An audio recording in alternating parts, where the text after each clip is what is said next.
Have you ever felt like you are unable to manage a team because of difficult staff members?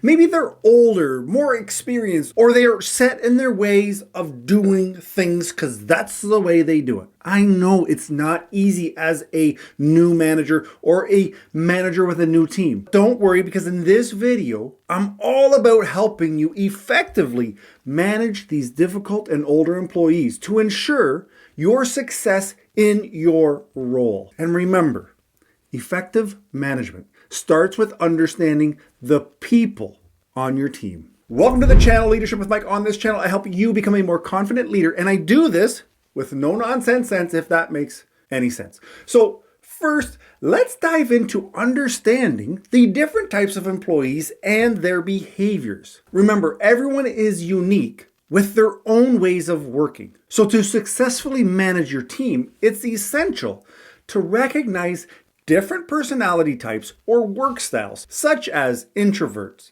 extroverts, planners, and go-getters. Watch and learn about your team members and think about their strengths and weaknesses.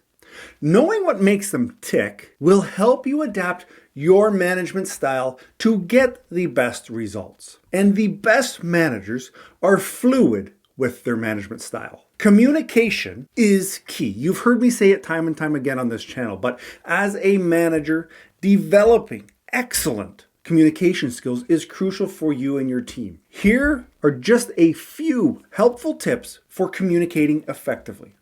First, I want you to be crystal clear. Make sure that both you and your team understand the goals and the expectations. Next, you have to be able to actively listen.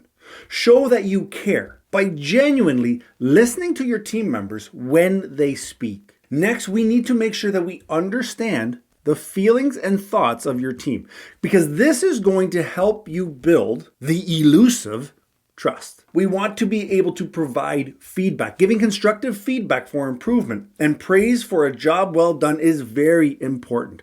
These strategies will help foster a positive relationship with your team, and it leads to a healthier work environment. Now let's talk about building positive relationships in the workplace, because that's what we need. We need respect, trust, but we need positive relationships. You might be wondering, how do I create a great team atmosphere, especially with these difficult or seasoned employees?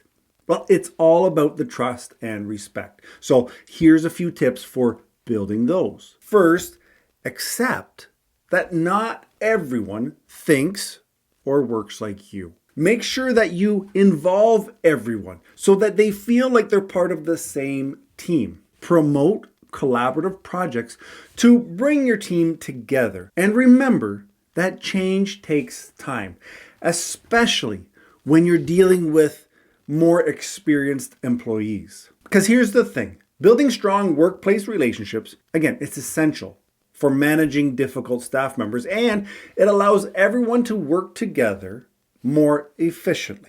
Now, if you feel like you're in a toxic work environment, in the description, I have a free PDF that will help you navigate that nightmare. Moving on, we need strategies for managing challenging employees, right? Obviously, that's what you're here for. So as you settle into your role, let's talk about leadership strategies that are going to help you with these challenging employees. Remember, being proactive is so much better than being reactive. So let's make sure our team knows the rules and the expectations. Let's make sure that we ourselves have a positive attitude, because this can help create a better working environment for everyone. If you happen to notice a problem or an issue, please do not brush it under the rug. You want to be addressing this as soon as possible so that it doesn't escalate. The whole idea of making a mountain out of a molehill comes from not nipping the problem in the bud. And be sure that we are offering support and advice to help our older or difficult employees. That being said, also make sure you're asking them questions. You're getting them involved. You are having and sharing time with them. Not to be like annoying, but you want them to be comfortable being around you. comfortable that knowing that you have the best intentions. By developing strong leadership skills, you're going to be better equipped to manage a diverse team and handle challenges as they come. Now, ultimately, we need to figure out motivation.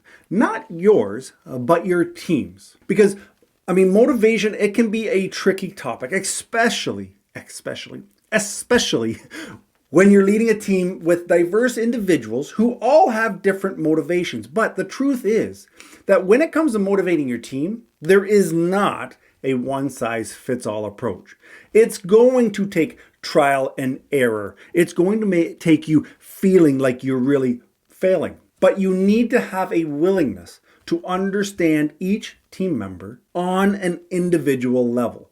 That being said, there are a few universal strategies that you can use to ensure that your team is staying motivated. For instance, setting clear goals and expectations, recognizing and rewarding hard work, and encouraging a work-life balance. These all go a long way into getting people on board. Now, when you're dealing with difficult or older employees, it's important to approach the situation with empathy, to understand where they're coming from, and to figure out what motivates them. By doing this, you can ensure that your team stays motivated, they stay engaged, even during the challenging times. Now listen, managing difficult staff, it may seem daunting, but I promise you, if you use this framework and these skills that we've discussed, you will be able to successfully navigate any situation come to you. But we're not done yet, because in this video here, you can watch a younger me share more tips and tricks that will absolutely, positively help you deal with difficult employees. So get your coffee. I'll see you there. Ciao.